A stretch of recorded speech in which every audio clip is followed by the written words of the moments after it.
and he was extra nice. He was everything opposite what they're trying to paint him and Trump to be, as Hitler and just the threat to democracy. So I don't think he was even trying to like attack. I think he was just trying to undermine the argument, and I think he accomplished that. I think it probably indicates that their internal polling sees that they've got this.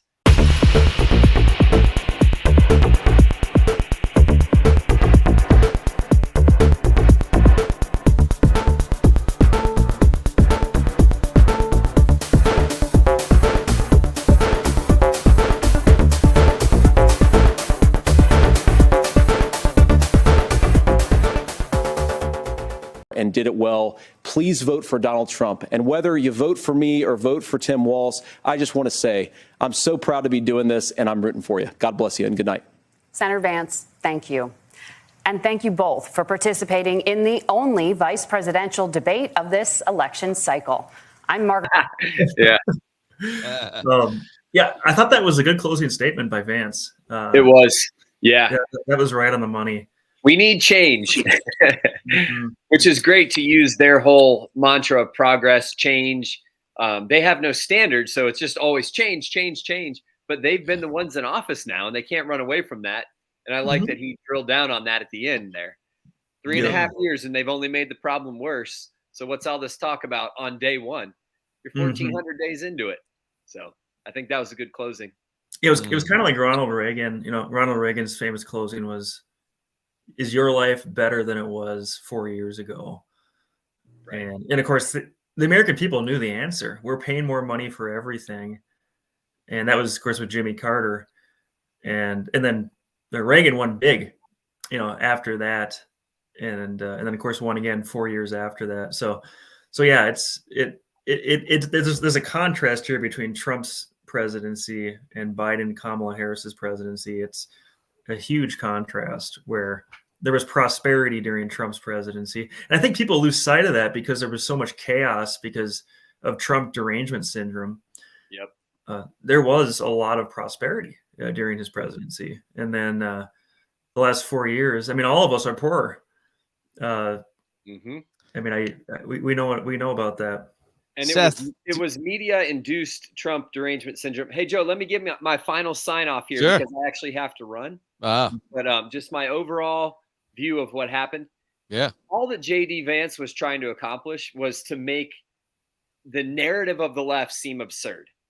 And he was extra nice. He was everything opposite what they're trying to paint him and Trump to be, as, Hitler and just the threat to democracy. So I don't think he was even trying to like attack. I think he was just trying to undermine the argument. And I think he accomplished that. I think it probably indicates that their internal polling sees that they've got this as long as they pull a little bit from the middle. The female vote, like just the ones that are still a little skeptical and afraid. I think he just won them over. I think it was a huge win for J.D. Vance tonight, simply because of what I think his goal was to just take the edge off of that argument, which is all they have. Trump derangement syndrome. They have no policy issue. So I think he deflected everything. He was so agreeable the whole time, just smiling, complimenting. And I think he ruined a lot of Democrats' day because they wanted to write the article differently tomorrow. So that's my view. I think you're really seeing the farce there, Jeff. I think that's a really great observation. You're spot on. It's all strategic and but were you disappointed that they didn't talk about some of this guy's really craziness, the burning down the city, the crazy policies in state schools? Did that bother you?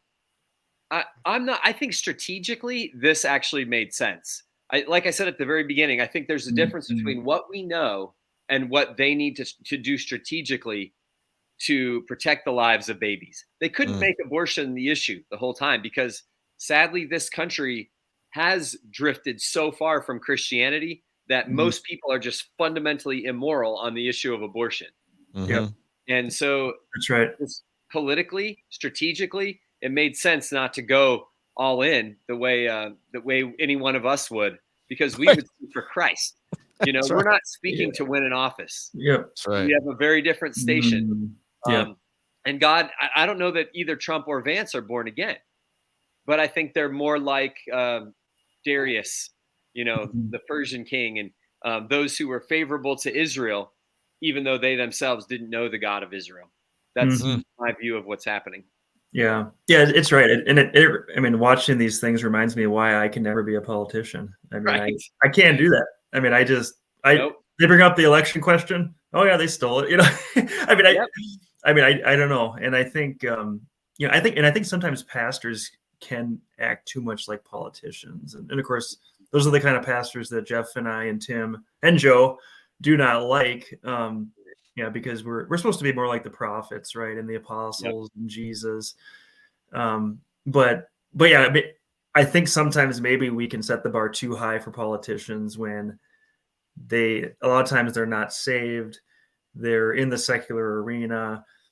So maybe we do set the bar too high where we're like, you know what? If Trump and Vance get in there, things aren't going to fall apart. Where, we as a church, we need to do a better job of influencing our communities, in our local communities, in statewide and nationally, to say, you know what, we need to get America back to a more moral society. We can't put up with a corrupt media anymore.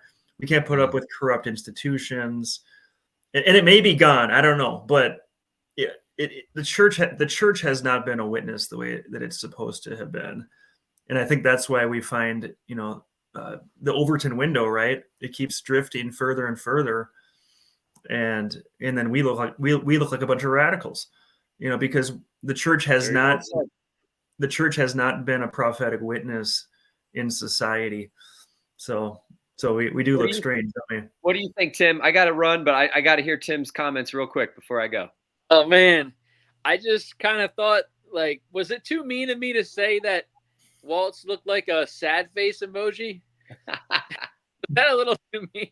I don't know. It looked like Vance is someone, just by looking at him, someone that you can trust and have a normal conversation with. But it looked like Waltz just looked fake to me. You know what I mean? And looked like he was more of a liar just by discerning and observing what they're talking about, and just trying to visualize what they're really like off camera and things like that. My gut is saying that Vance is more trustworthy overall, just on discernment. And like Jeff said, I'm not so sure any of them are Christian, but it was really fun. Honestly, my favorite part of the whole thing was the comments. I loved watching Ivan and everyone comment, and Seth's comments. That was a great idea. But as far as the debate, Seth is right on the money. For me, it's like I'm jumping out of my skin, because it's just like, we would love to be on the world stage and be able to answer questions like that the way that, God would want us to, but dance around those things, which I don't know. I wouldn't be able to sleep at night knowing that I got asked those questions and I could actually stand for truth. And I don't know if I could do the strategic game. Yeah. Well, strategic in the way Jeff put it. I mean, it was more of a demeanor than it was the actual things that he said. I think he probably does believe a lot of the things he said. I think he is a moderate. I don't think he's a very, certainly not as radical as I would like, but I'm glad. But he was very good tonight, Jeff. I really thought he was great. Tim, I think you would have been mean if you called him Admiral Stockdale. Who am I? Why am I here? That might have been mean. if you know the reference there, that was Ross Perot's VP running mate years ago, and it kind of reminded me a little bit of that guy. Joe, what do you think? What do I think? It's the VP rates. I think Jeff called it really well. I mean, just from a high level, looking at the forest, I got a whole bunch of trees I got problems with, but the trees don't really matter. It's the forest right now, especially, and this is the end of the final race. And so was going to ask you, Seth or Jeff, or or Tim anyway, what do we do to make sure we have higher standards for the next race? This is when we start thinking about the next race. Let's get those standards up, especially those people who want to come out and say that Donald Trump's the worst thing in 50 years. He's really not even close, man. He's like the best president since Reagan. But that being said, Reagan could have been a lot better too. Well, it's one of those things where we need to tell the truth, and like, for example, like on the abortion issue, say, you know what, we're pro-science. Like everybody talks about wanting to be pro-science. Like, we are pro-science. That baby in the womb is a real human being. Like, why is it so hard to say that? Right. And say things like, you know what, we don't want a woman to be in that situation, obviously in a crisis pregnancy, but there's crisis pregnancy centers that can help you. I used to be on the board at one. Seth, in your state, you're in Wisconsin. Yeah, thankfully. And just getting that right this time. Yeah. So are they in your public schools? Are they teaching young girls that the baby is just a collection of cells, doesn't feel any pain, that it's what are they teaching out there? Because I'm going to tell you what, New Jersey, it's really bad. Yeah. I don't know exactly. My guess would be yes, that they are. And of course, our governor believes that. But we have, like, why the Republican Party used to talk about adoption a lot. Okay, so if a woman can't take care of the baby, well, there's loving parents. See you, Jeff. Jeff's gone. Yep. See you, Jeff. He dropped the mic. There's loving parents out there. There's really nothing else to say. There's loving parents out there who oftentimes don't have any other children who want to adopt a child. So why don't we talk about adoption? And so I have an article coming out on TrueScript sometime soon, and it's an open letter to Republican lawmakers. And my plea with them is, I'm complimenting them. I'm saying, you're doing a lot of things right. But I said, we used to be the party of life, and we used to be the party of marriage. Yeah. And both of those have declined. And it's kind of interesting because even as I say that, Bush was, he held those positions, right? He was strongly pro-life, and Which he was George W. Bush. Yeah, he was strongly pro-life, and he believed in marriage between one man and one woman. But Donald Trump, was the much better president, and I think that's the case because what we discovered is that these establishment candidates weren't that much different. Bush really wasn't that much different from Gore.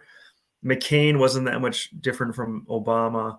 Romney wasn't that much different from Obama. Do you think that's because of globalism? Yes. Yeah. Trump is against the establishment, he's against the deep state. Let's call it what it is. Do you think COVID changed how we view globalism, and do you think it opened the eyes of some of us? Oh, it for sure did. Yeah. It for sure did. Yeah. I think what Trump has done, Jeff mentioned that God uses flawed men to do good things. You see that in the Bible. Cyrus, king of Persia, Artaxerxes, Samson. Those are just Nebuchadnezzar. Yeah, you see some Old Testament examples of men whom God used for his for good purposes. God used Trump to unmask a lot of evil, both in government and in the church. Yeah.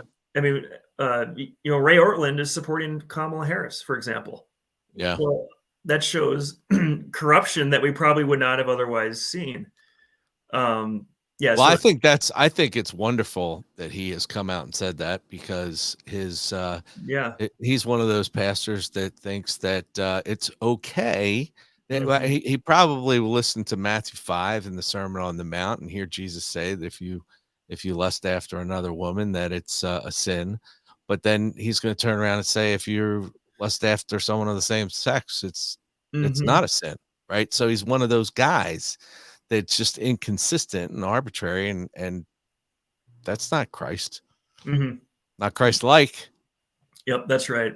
Yeah, and Jesus was not a politician, right? He had no problem sending the crowds away.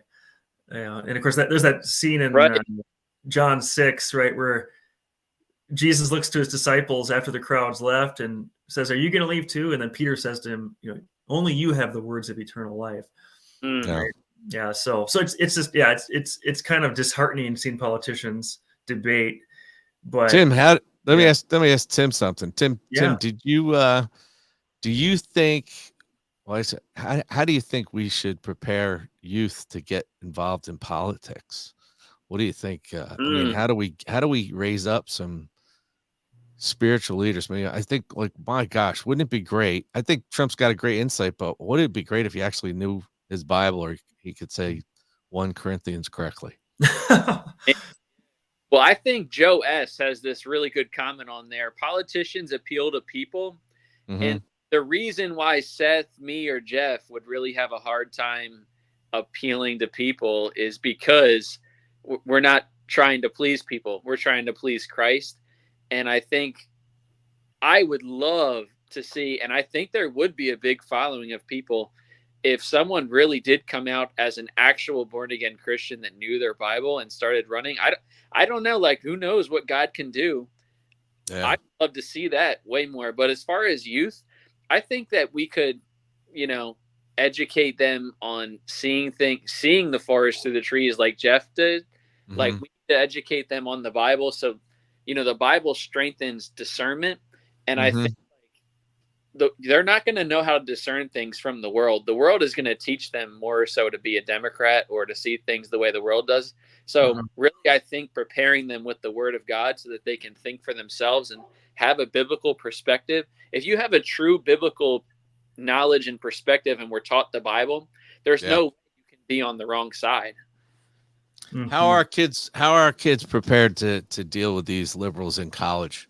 Do you think they're ready? Oh, man. I think my wife just had a comment in the background. What'd you say? No. Come on, Mayor. Come on. No, I won't.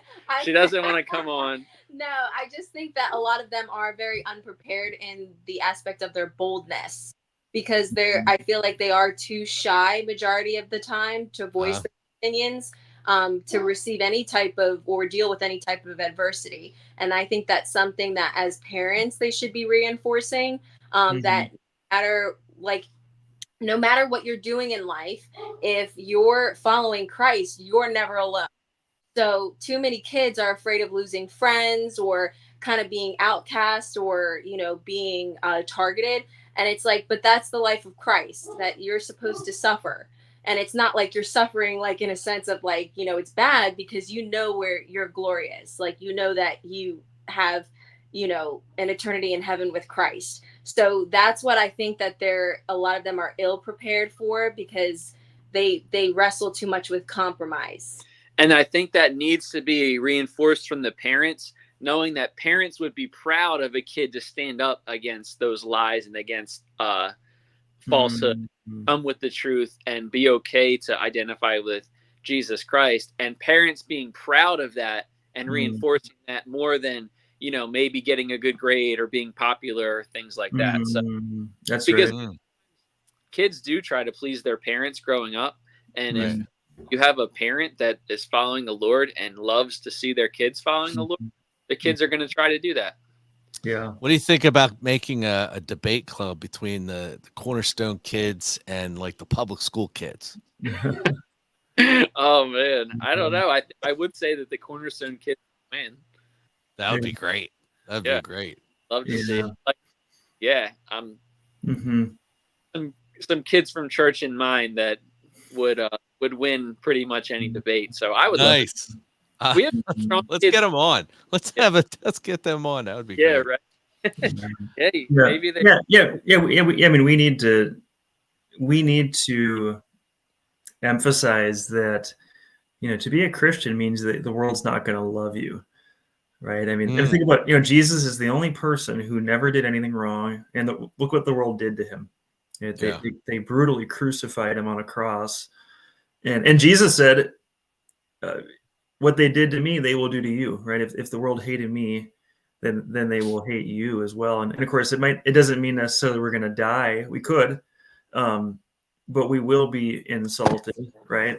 There's a spectrum of persecution, and so we need to teach our children that you will face persecution, but this persecution comes. I think the connection with politics here is this persecution comes through standing in the public square. It's not so much just preaching the gospel. It's standing for the unborn. It's standing for marriage. It's standing against the craziness of the transgender movement. It's standing against illegal immigration and being called a bigot. I mean, all these things, the right to defend ourselves. I mean, these are all political issues that we need to stand on because the Bible supports them. We need to stand on the fact that the government often oversteps its bounds that God has given it. Well, Seth, do they even have a right to be in some of these things? Jeff was just preaching a sermon this weekend on the different types of governments that are established by God.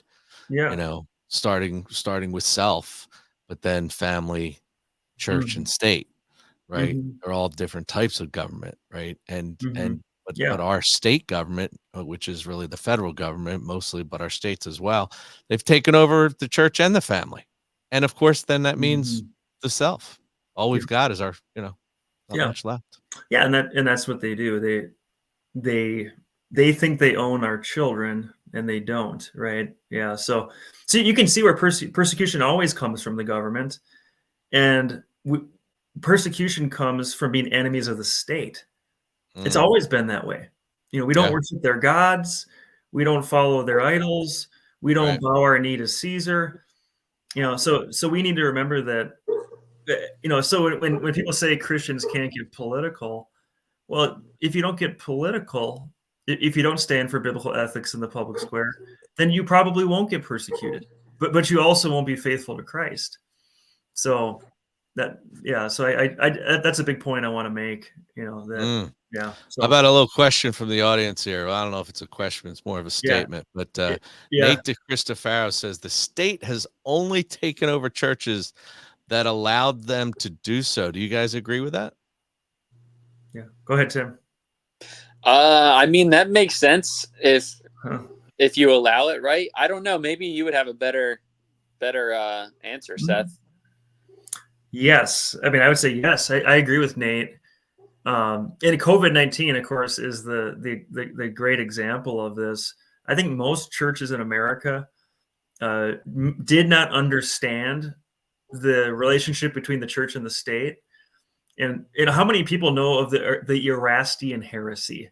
Not many pastors were equipped in understanding that the Erastian heresy teaches that government is above the church, but the Bible doesn't teach that. The Bible teaches that they're side by side and God is above them, so that the church only obeys the government when the government is within the bounds that God has set, the design that God has put in place, right? So most pastors did not understand that in 2020, and therefore all these churches everywhere compromised. And yes, and I think it's one of those things where churches need to recognize, okay, we did compromise, and if these lockdowns come again, which they probably will at some point, we have a chance to actually do it right this time. Hey, and I think a lot of that pressure not only came from the state, but came from the media, but also from even the church congregants that thought they knew better than the pastor and thought they wanted to lead the pastor and were recommending shutting it down or, things like that. Yeah. And really the pastor has to be strong enough, or the elder board or whatever it is, to say, no, this isn't right. So you're saying there was an upswell of fear in the yes. Yeah. It was fear. Yeah. And that could happen again with who knows what's in store. Yeah. I mean, hey, listen, the first couple of weeks, I was waiting for people to drop dead. I thought it was, I was looking out my window. I was living on Haddon Avenue in Collingswood. I'm looking out the window going, did anybody drop dead yet?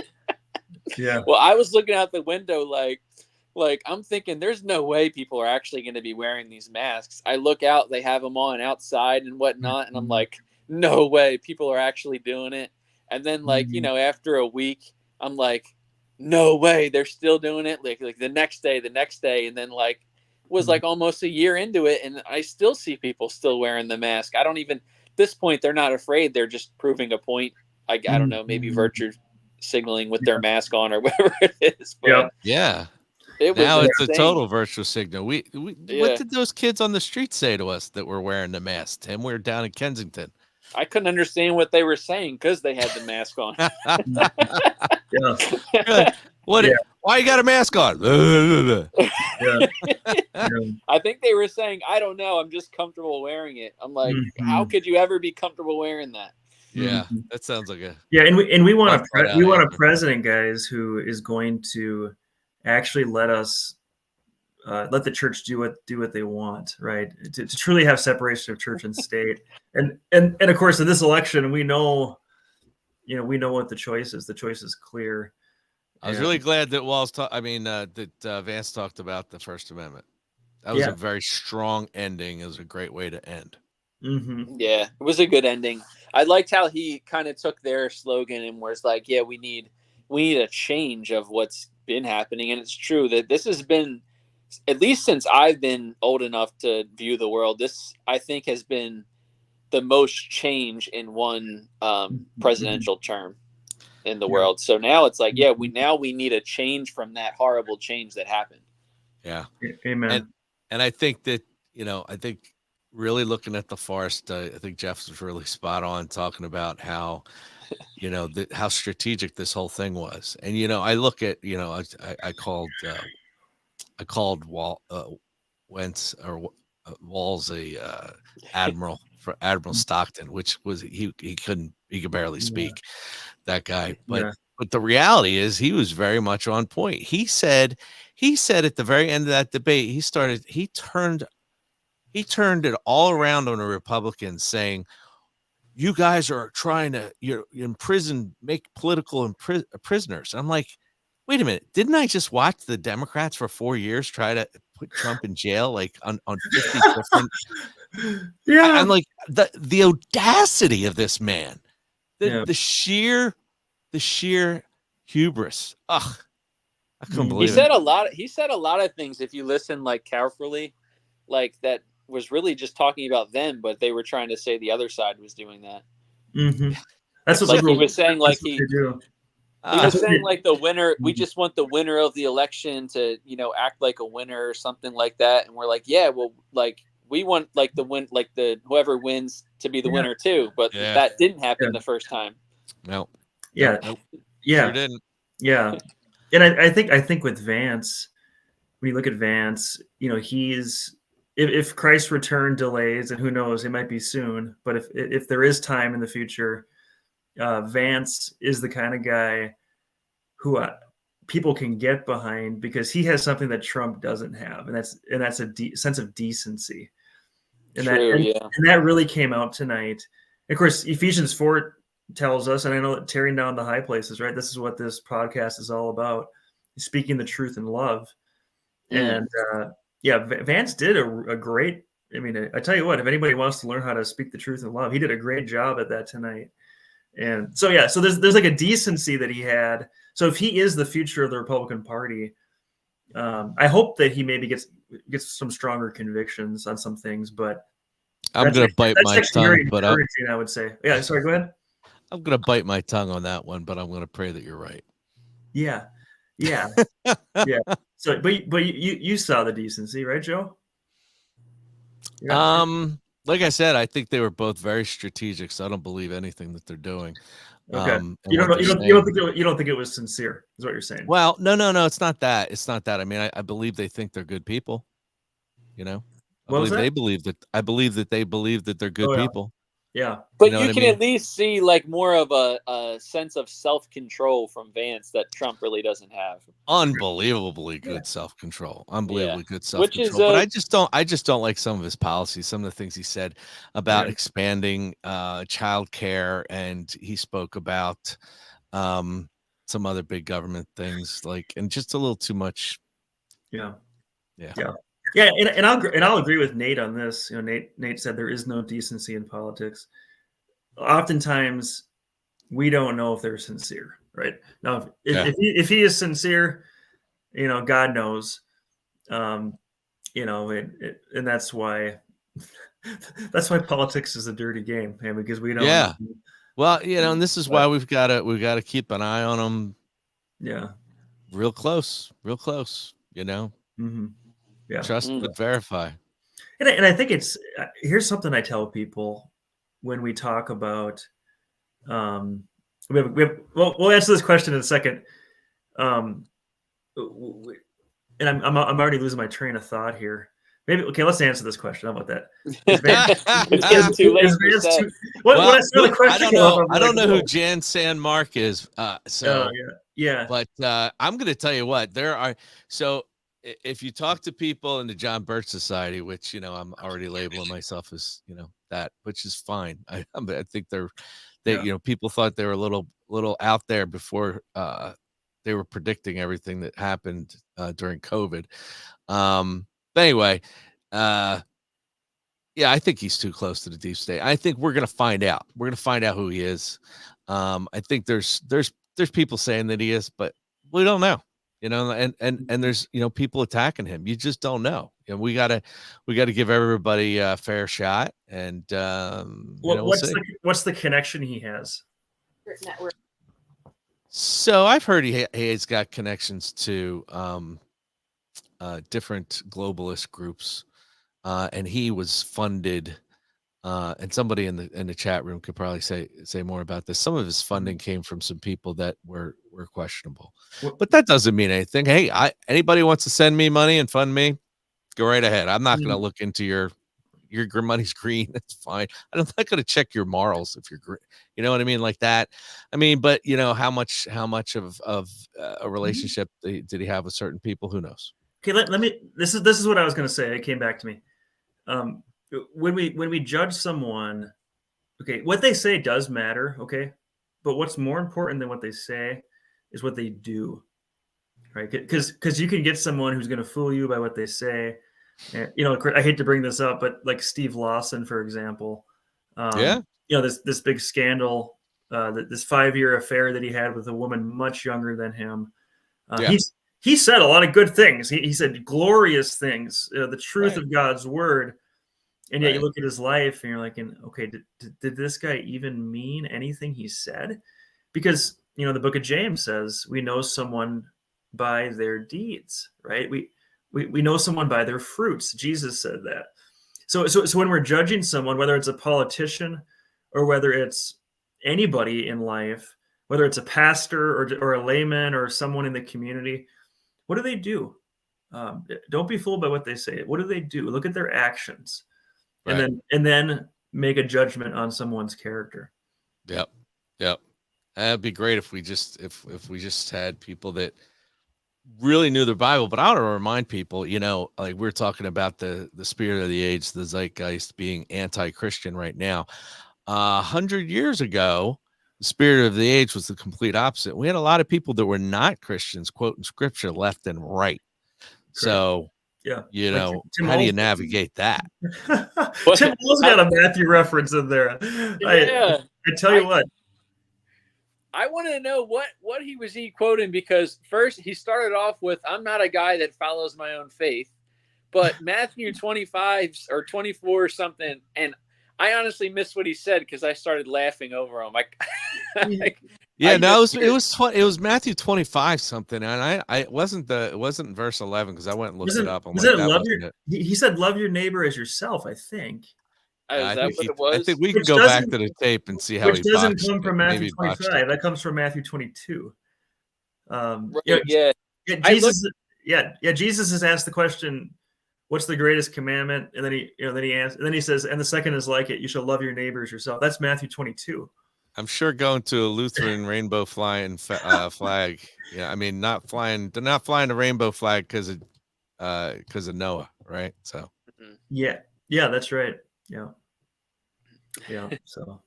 Hey guys, this was great. Let's cut it off. I'm going to repost this over the weekend for our weekly podcast. So maybe it'll be interesting to see again for some folks out there. Thank you everybody for coming out. And guys, we gotta do it as we do every week. Hey, let's do it. Come on, Tim, fall on something. Dude. Yeah. You see a brother down, lift him up. See a high place, tear it down. Tear it down.